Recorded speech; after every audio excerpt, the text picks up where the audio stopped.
to my vlog.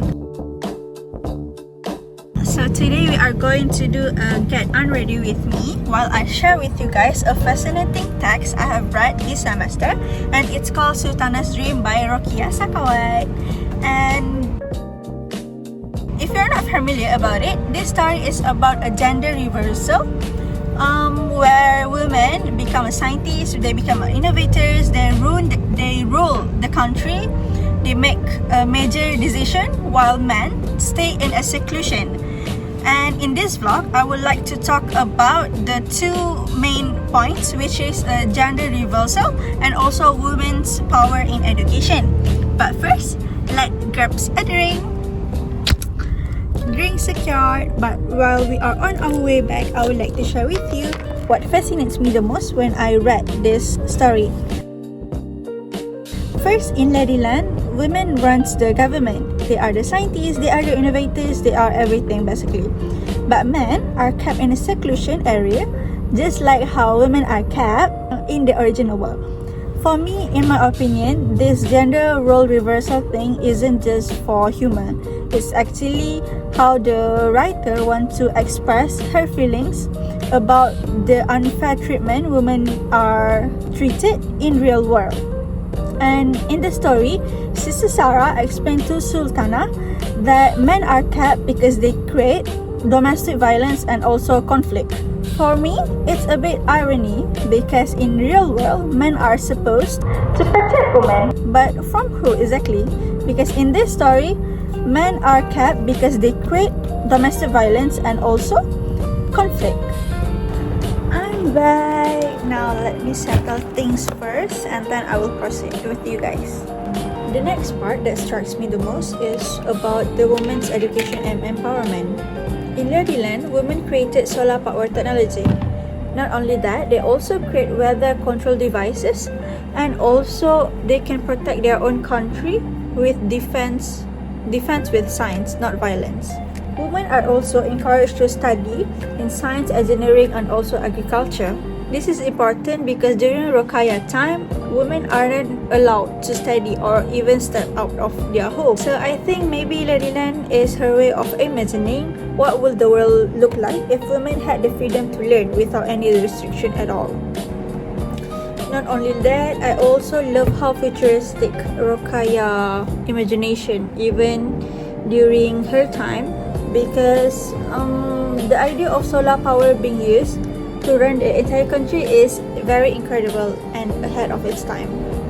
If you read the story, you'll notice that the themes is still relevant up until this day, even though it is written on 1905 if I'm not mistaken. For example, like gender equality, women in STEM, and also environmental sustainability.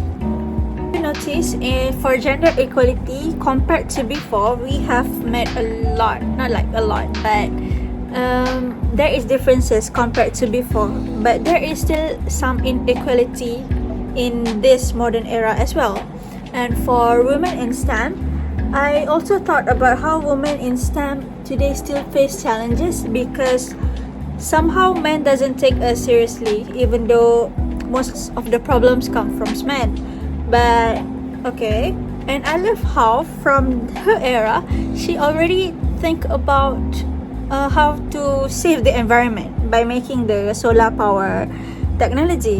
And it's interesting how a story written over a century ago touched on idea that we are currently prioritizing.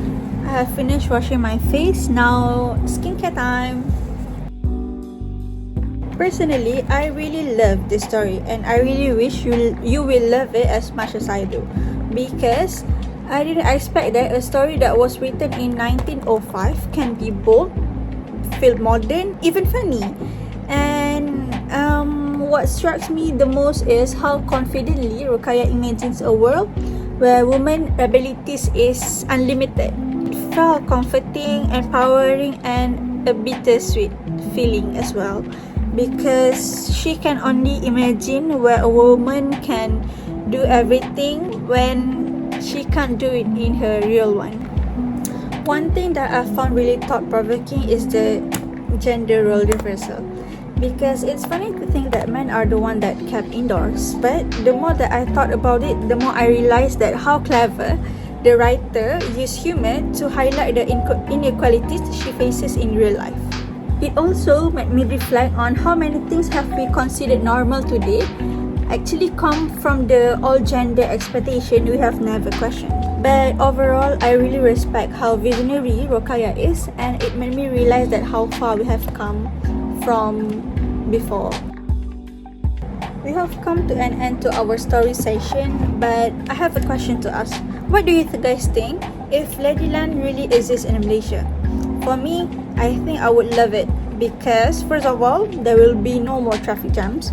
I believe that women can create a better efficient system compared to men, of course, and I would love to go to my university without wearing my hijab because I think I can study better without one. That's it for today. Thank you for watching my vlog, and this video is solely created for Dr Faraha Hamidi literally appreciation class, and I hope you enjoy watching my video. And if you have an opinion about Sultana dream, do comment below. See you next video. Bye.